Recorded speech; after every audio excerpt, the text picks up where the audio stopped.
ఒక విజన్తో ముందుకు వెళ్తూ అద్భుతాలు సాధిస్తున్నామని ఏపీ సీఎం చంద్రబాబు అన్నారు. విశాఖలో కాగ్నిజెంట్ శాశ్వత క్యాంపస్కు మంత్రి లోకేష్తో పాటు కాగ్నిజెంట్ ప్రతినిధులతో కలిసి చంద్రబాబు శంకుస్థాపన చేశారు.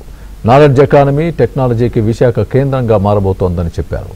ఎకనామిక్ రీజియన్ కింద నగరాన్ని అభివృద్ధి చేస్తున్నామన్నారు. భారత్ నుంచే 2,41,500 మంది కాగ్నిజెంట్ సంస్థకు పనిచేస్తున్నారని అన్నారు. త్వరలో విశాఖకు మెట్రో కూడా వస్తుందని చెప్పారు చంద్రబాబు.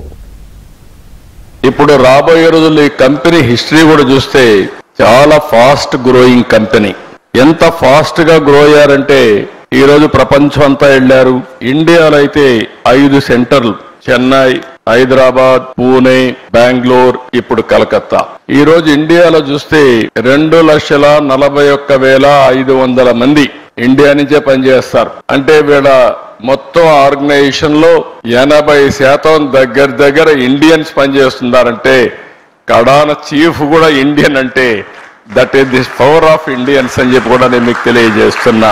5,000 10,000 కాదు, మినిమం 25,000 ప్రారంభం. ఇది 50,000 1 లక్షకు పోవాల్సిన అవసరం ఉంది. బిగ్గెస్ట్ సెంటర్ ఇన్ ఇండియా ఇది Visakhapatnam. Cognizant has to provide 1 lakh jobs over a period of 4 years 5 years time.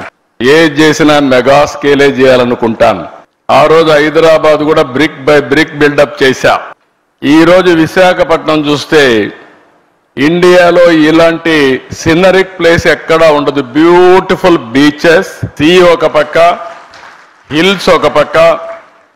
ఈ సిటీని చూస్తే మంచి ప్రజానికం కూడా. దీనికి ఉండే ఫ్యూచర్స్ ఏ సిటీకి లేవు. Happening city Visakhapatnam. 12 నెలలు అడిగారు, సంవత్సరం అన్నాం, 11 నెలల్లో వచ్చారు. I'm very happy, proud of them. అది గవర్నమెంట్ ఆఫ్ ఇండియా కూడా రికగ్నైజ్ చేసి సేఫెస్ట్ సిటీ ఫర్ ఉమెన్ ఏదంటే దానికి చిరునామాగా విశాఖపట్నం తయారు చేసే పరిస్థితికి వచ్చింది.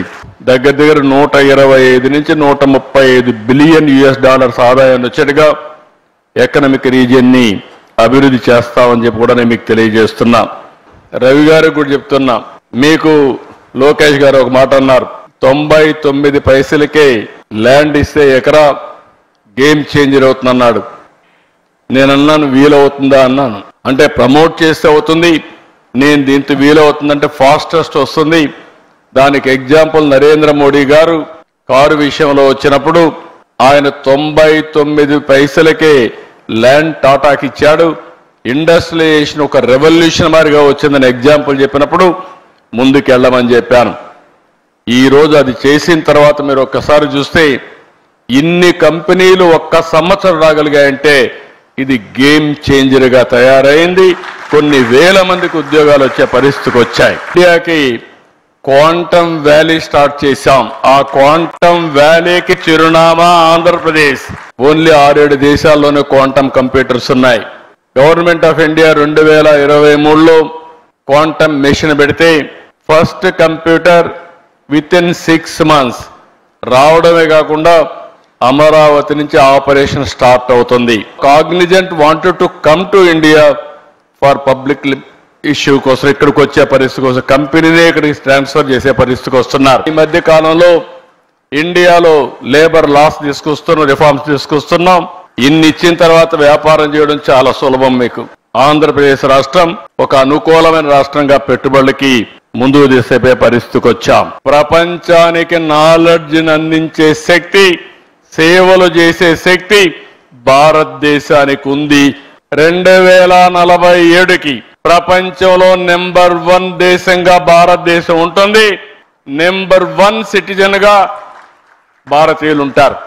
Right time, right leader, right place, that is Narendra Modi ప్రధానమంత్రిగా ఈ దేశానికి ఉండడం బిగ్గెస్ట్ అడ్వాంటేజ్ గా మనకు తయారైంది. ఇప్పుడు ఇండియన్స్ అంటే మనం అందరం కూడా నామోషిగా ఎక్కడన్నా బయట పోతే చిన్నగా చూసేవారు. ఈ రోజు కాళ్ళరెత్తుకునే తిరిగే పరిస్థితి వచ్చిందంటే అది ఈ దేశానికి నరేంద్ర మోడీ గారు ఇచ్చినటువంటి గొప్ప పేరు తెచ్చారని చెప్పి కూడా నేను మీకు తెలియజేస్తున్నా. 2047కి ఇండియా నెంబర్ 1 కంట్రీ అయితే ఆంధ్రప్రదేశ్ రాష్ట్రం స్వర్ణాంధ్రప్రదేశ్ గా 2047కి $2.4 trillion ఎకానమీగా ఈరోజు విశాఖపట్నం ఏఐ హబ్ గా తయారవుతుంది, డేటా సెంటర్ హబ్ గా తయారవుతుంది. ఇంకొక పక్కన you name anything, future technologies, satellite, చిరునామా ఆంధ్రప్రదేశ్.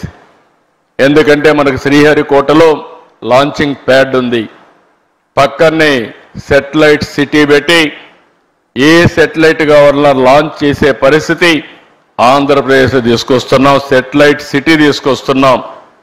ఓర్వకల్లో డ్రోన్ సిటీ తీసుకొస్తున్నాం. ఈరోజు యుద్ధాలు చేయాలన్న భవిష్యత్తులో మనం మనుషులతో చేయడం లేదు, ఆ రోజులు అయిపోయినాయి. అన్ని డ్రోన్స్, రోబోటిక్స్ వచ్చేసే పరిస్థితి వచ్చింది. Aerospace city, lot of demand. పక్కనే అనంతపూర్ లో ఏరోస్పేస్ సిటీకి పోతున్నాం. ఎలక్ట్రానిక్స్ సిటీ, మనకు కావాల్సినవన్నీ కూడా మనం తయారు చేసుకోవాలంటే ఫోన్సే కాదు, సెన్సార్సే కాదు, ఐఓటీస్ కానీ మనం తయారు చేసుకోవడానికి